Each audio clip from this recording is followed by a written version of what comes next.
Thanks so much, Cam. Well, we're in the middle of American Heart Month, and there are a lot of things we can do to improve our heart health. Yeah, so today Dr. Shyla Morgaine from UW Health is here with us. Thank you so much for coming. Always good to see you. So great to be here. Yes, so what do we know about how love can affect our health?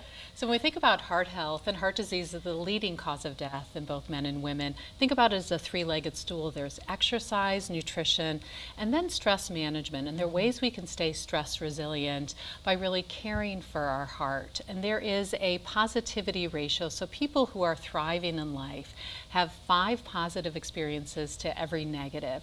And what does that look like? It might be savoring with gratitude the good things. It might be talking kindly to yourself. We're often our worst critic. We'd never talk to friends the way we talk to ourselves.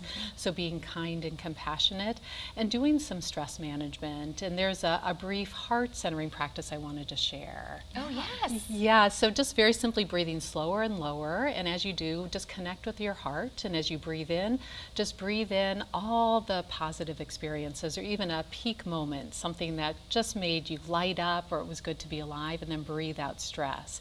Research shows if you do that heart centering practice, your stress will lower and you'll feel more healthy and resilient, and probably more likely to take those good actions for your health, like eating healthy and exercising. Love that. I think a lot of people probably need to hear that. Yeah. Yeah. When we talk about stress management and those positive memories, for a lot of people, that's time with their family, time with their friends.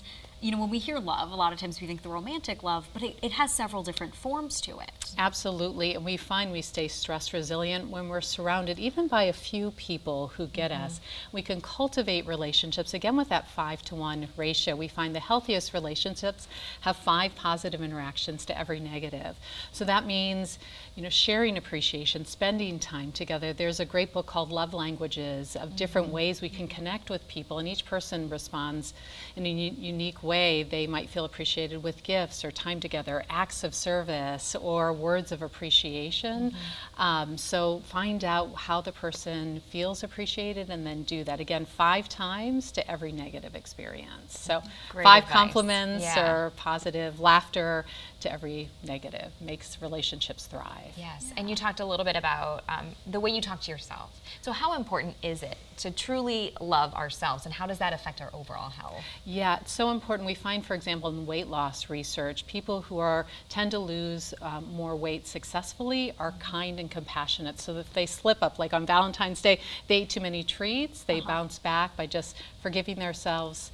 Again, having some of that self-compassion. And again, that just keeps us resilient instead of being buffeted by all the stressors in life. And especially in the workplace too, a lot of people have stress in work. And again, think about sharing that positivity ratio of 5 positives to every negative.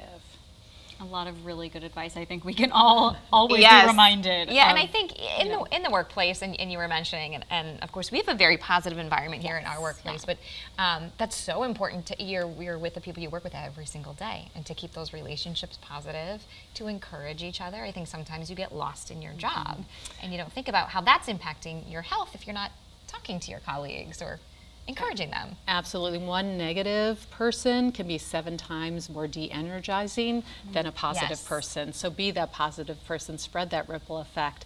And we know when we get healthier, there's a ripple effect. It can extend to our friends' friends. Yes. So again, when we think about spreading our heart, connecting with our heart, caring for our heart, that can really have that ripple effect, spreading love, compassion out into the world, which is needed right now. So much Yes. right now. Kind of like paying it forward. in a way. Absolutely. Yeah. Yeah. Well, it's always so good to have you here. I always feel so refreshed and great when you're here and when you leave. Oh, well, It's good thank to you see for you, having Shyla. me.